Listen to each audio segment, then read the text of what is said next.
It's kind of like the difference between a living butterfly and a dissected butterfly.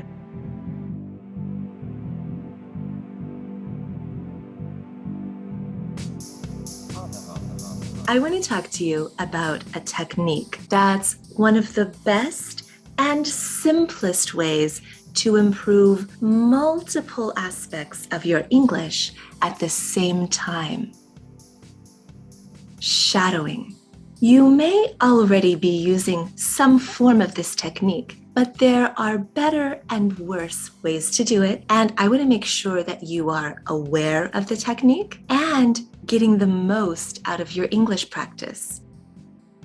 The essence of this technique is very simple. You take a speaker whose English you want to learn from, and you listen as carefully as possible and imitate as closely as possible. So in essence, it's very simple. This is what most people know as the shadowing technique, but there are many variations on this technique and also many names. So you might hear people call it the imitation practice. And I recently heard Hadar Shemesh say that she calls it the echoing exercise, which I think is an even better name for it than shadowing, because really you are trying to become a perfect echo of what you hear. So nice term, Hadar. But today we'll keep the name shadowing because that's the term most people are familiar with. So first I'll talk about why shadowing is so beneficial. And then I'll tell you what I have found to be the most effective way to do shadowing and variations you can use to suit your circumstances and learning style, so that if you've never liked this before, you might start to love this practice. By the way, my name is Dawn, and if you love deepening your connection with English, and if you love rhythmic, pleasurable practice that really gets into your system and sticks with you, then I recommend subscribing to my channel. So why is shadowing or imitation practice so good for your English? The beautiful thing about shadowing is that you take in the language whole and try to reproduce it exactly. This process allows you to open up and connect with the language at an intuitive level and even at a physical level. And language is physical. It happens in your body.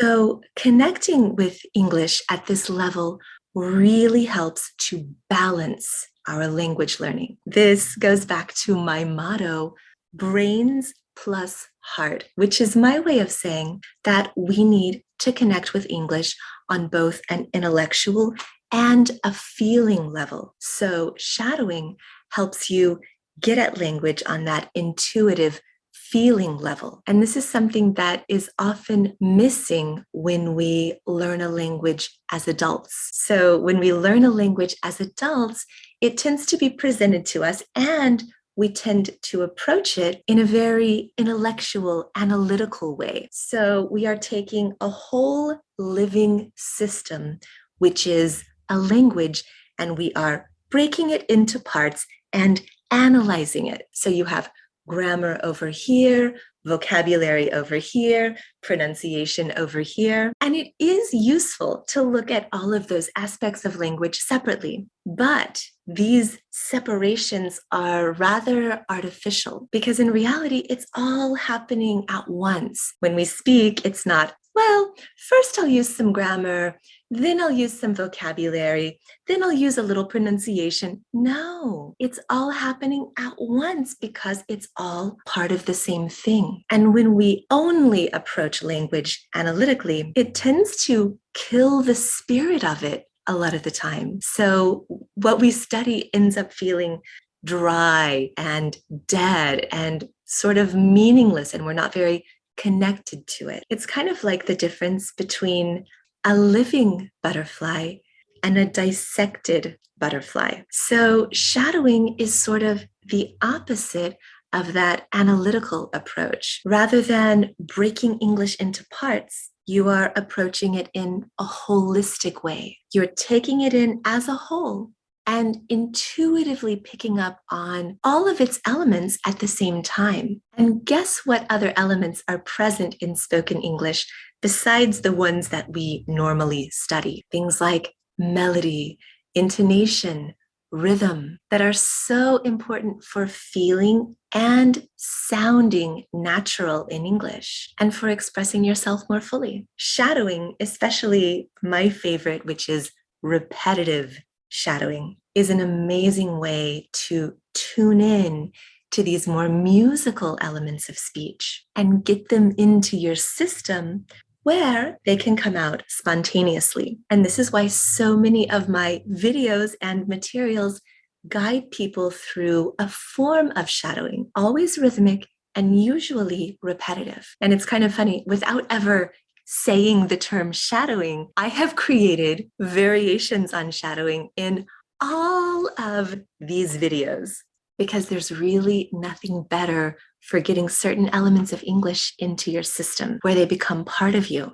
And the other thing that's really special about shadowing is that it puts you in discovery mode. If you do this intentionally, shadowing will make you a very active learner. You really turn on your senses and become alert. And you learn so much more when you are in active mode than when you're passively waiting for someone to feed you information, right? Like a mama bird feeding you little bits of information. No, when you are actively observing to see what you can learn, to solve the puzzle for yourself, you learn so much more. So let me tell you some things to consider when shadowing and what I have found to be the most beneficial way to do shadowing.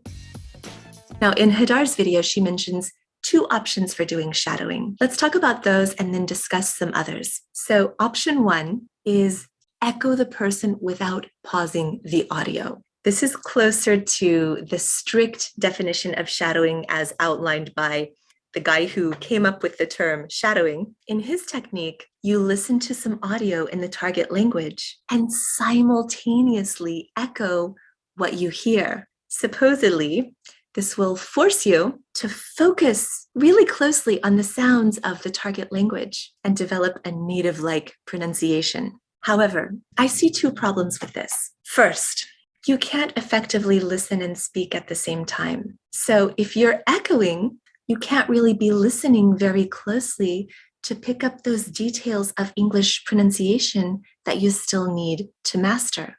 And so you're likely to keep hearing what your brain expects to hear as opposed to the true sound of the language. For example, if you have always imagined that, like the spelling suggests, this word is bir, bir, bir, how are you going to notice now, while you're talking at the same time, that this word is actually pronounced bird, right?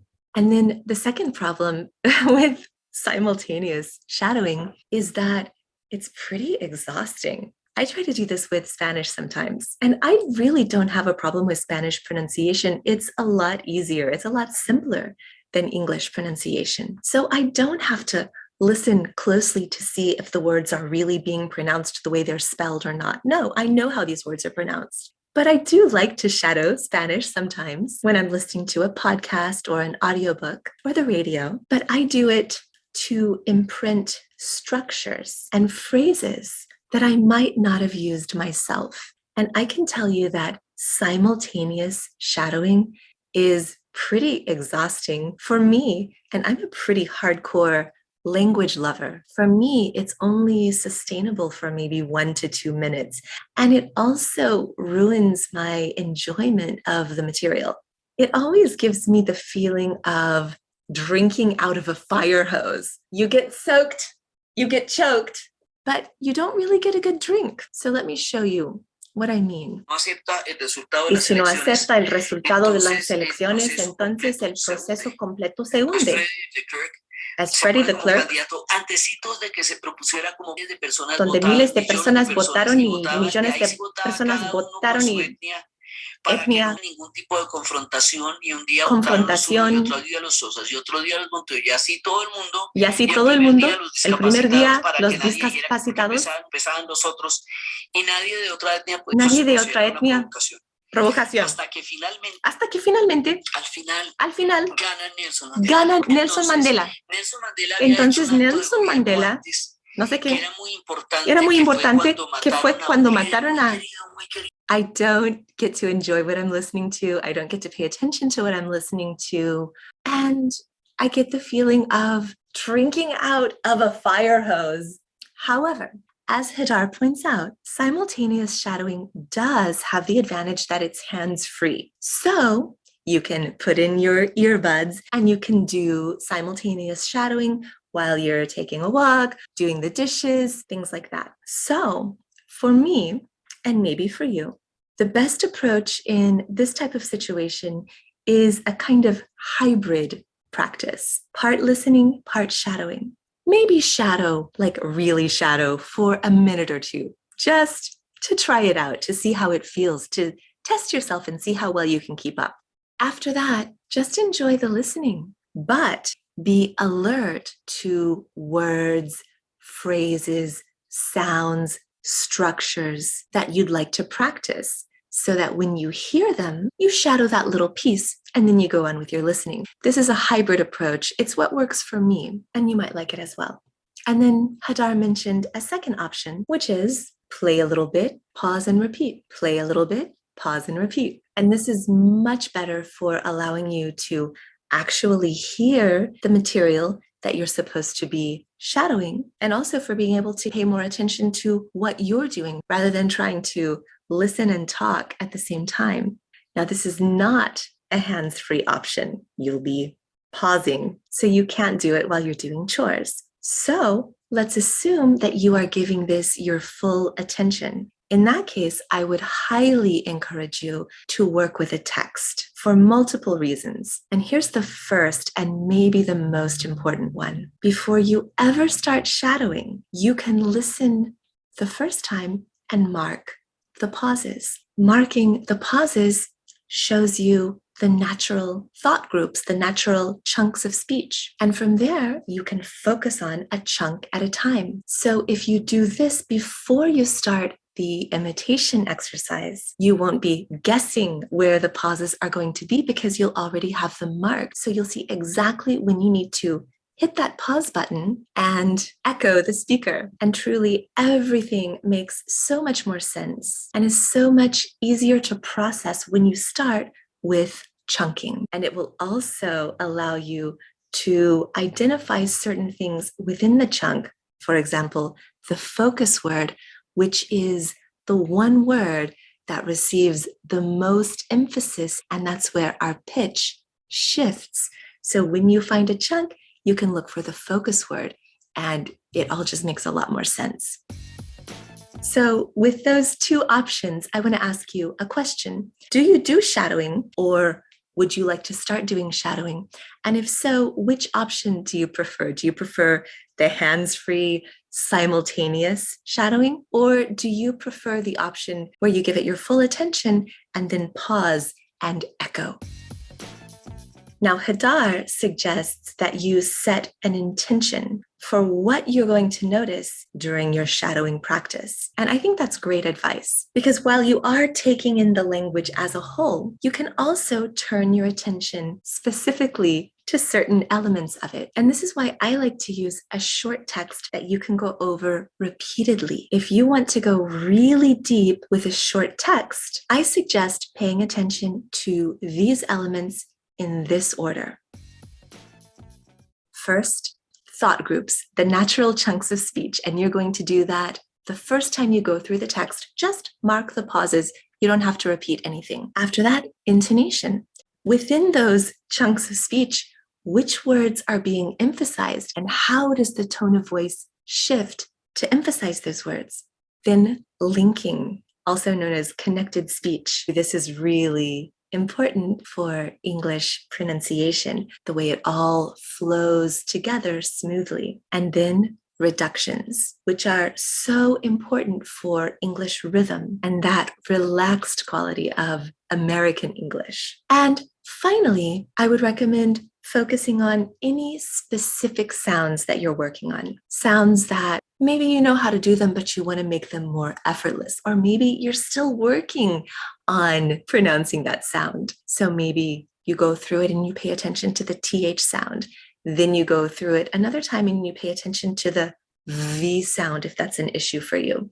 So take maybe 2 or 3 specific sounds and go through the text and pay attention to them each in turn. And of course, you're shadowing each time you go through. And so if you get through 6 or 7 or 8 repetitions of a short text, you are getting pretty close to learning this passage by heart. And that is when you can take shadowing full circle.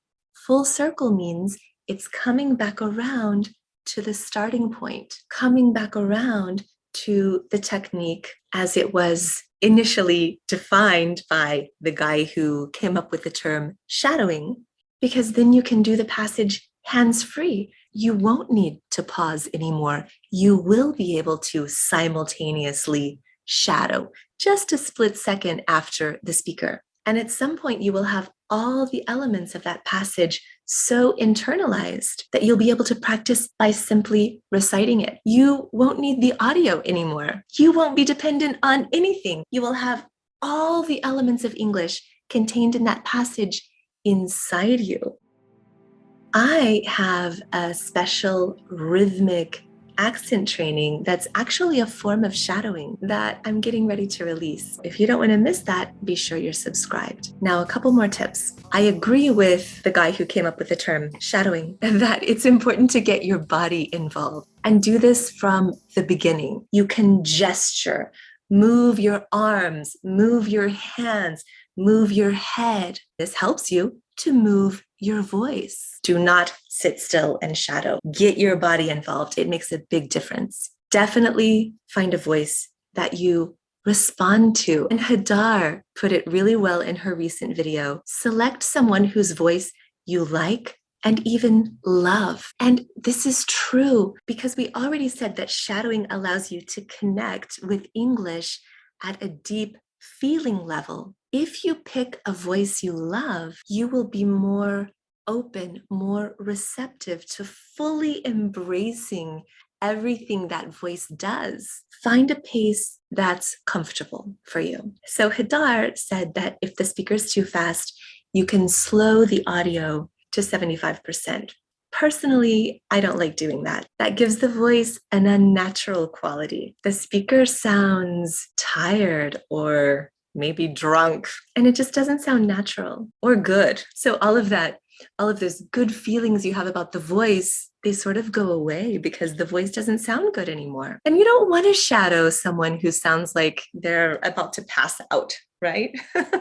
So I would say that it's much better to find someone who speaks at a pace that's comfortable for you. Here's one speaker that I like to use with students who are new to shadowing. And we both had exactly the same gift. These real ugly metal tissue holders painted black with these corny red and yellow roses. They were painted with these cheesy looking red and yellow roses. So I think that's a pace that most people can handle, and she's not the only one like that. If you would like some of my recommendations for speakers you can shadow with a naturally slow pace, let me know and I'll share this with you. If you record and listen back to your shadowing practice, it will let you hear how you actually sound, which might not be completely comfortable, but it gives you real information about yourself and helps you know what to focus on. Make a plan, take in the language as a whole, and also pay attention to certain elements of it. Note what works for you and what doesn't, and adjust from there. And remember that shadowing is just one part of your English practice. It shouldn't be the only thing that you do, but it can be very good for connecting with English at an intuitive level and developing multiple aspects of your English at the same time. So let me know about your shadowing practice or what other practices you like to do. And if you like shadowing, I can't wait to share my rhythmic accent training with you.